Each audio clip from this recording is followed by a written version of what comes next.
Dominate कर रहा है। यानी कहने का मतलब ये है कि धरती पर जीवन और मानव सभ्यता का अस्तित्व चांद के बदौलत ही संभव है। पर क्या ऐसा हमेशा के लिए रहेगा? क्योंकि चांद हमारी पृथ्वी से लगातार दूर जा रहा है और हम कुछ भी नहीं कर सकते। अपोलो मिशन के दौरान चांद पर हमने कई रेट्रोरिफ्लेक्टर छोड़े थे। जब वैज्ञानिक ने उन पर लेजर को फायर किया और रिफ्लेक्टेड लेजर पर जब स्टडी की गई तो हमें पता चला कि चांद तो हमसे दूर होता जा रहा है और इस प्रोसेसर को ल्यूनर रिसेशन कहा जाता है।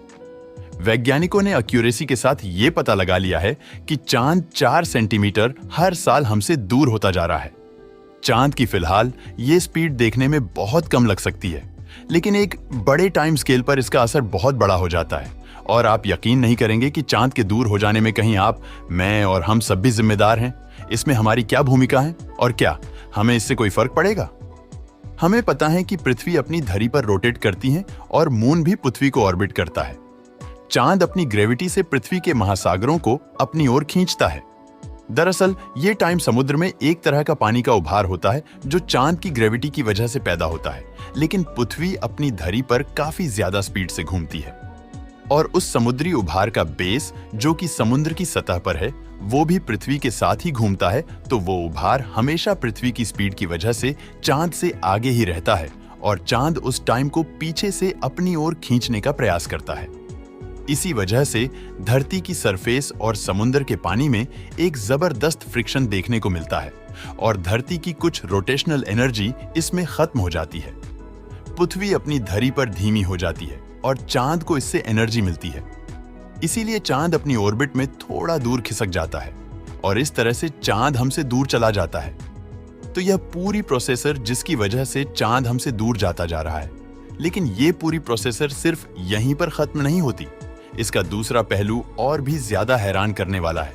जैसा कि हमने देखा कि चांद तो दूर जा ही रहा है, पर धरती भी अपनी धरी पर धीमी गति से घूम रही है, जिसका मतलब ये हुआ कि धरती पर दिन की लंबाई लगातार बढ़ती जा रही है।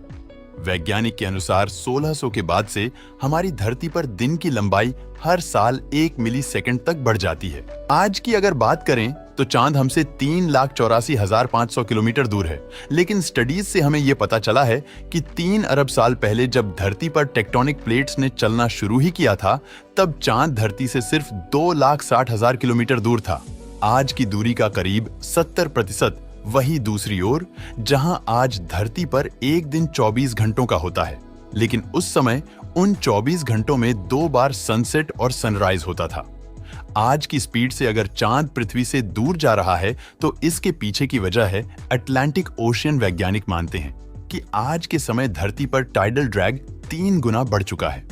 समुद्र में मौजूद पानी उसी रेट से आगे पीछे जाता है, जिस रेट से यहां पर वेव बनती है, और इसी से एक रेजिडेंस इफेक्ट जेनरेट होता है। नॉर्मल वेव के बजाय बड़ी वेव बनने लगती है। बड़ी वेव मतलब ज्यादा ड्रैग, इससे पृथ्वी तेजी से स्लो होगी और इसका असर ये होगा कि चांद तेजी से पीछे जाएगा। मॉडल्स ये बताते हैं कि आने वाले 150 मिलियन साल बाद ये फिर से रिपीट होगी और 250 मिलियन साल बाद ये दोबारा से खत्म हो जाएगी और उस समय एक नया सुपर कॉन्टिनेंट फॉर्म होगा। धरती की ज्योग्राफी हमेशा बदलती रहती है, तो क्या इसका मतलब ये है कि भविष्य में एक समय ऐसा आएगा कि हमारी पृथ्वी का कोई भी चांद नहीं होगा? लेकिन अभी ये खतरा सिर्फ कुदरती नहीं है, क्योंकि हम खुद ग्लोबल वार्मिंग करने पर तुले हुए हैं। हमें पता है कि धरती पर मौजूद पानी का ज्यादातर हिस्सा ग्लेशियर के रूप में जमा हुआ है, लेकिन क्लाइमेट चेंज, ग्लोबल वार्मिंग और हमारी एक्टिविटीज की वजह से ग्लेशियर लगातार पिघल रहे हैं। समुद्रों में पानी की मात्रा लगातार बढ़ती जा रही है और धरती और भी ज्यादा ड्रैग महसूस कर रही है और इसकी स्पिन और भी ज्यादा स्लो होती जा रही है।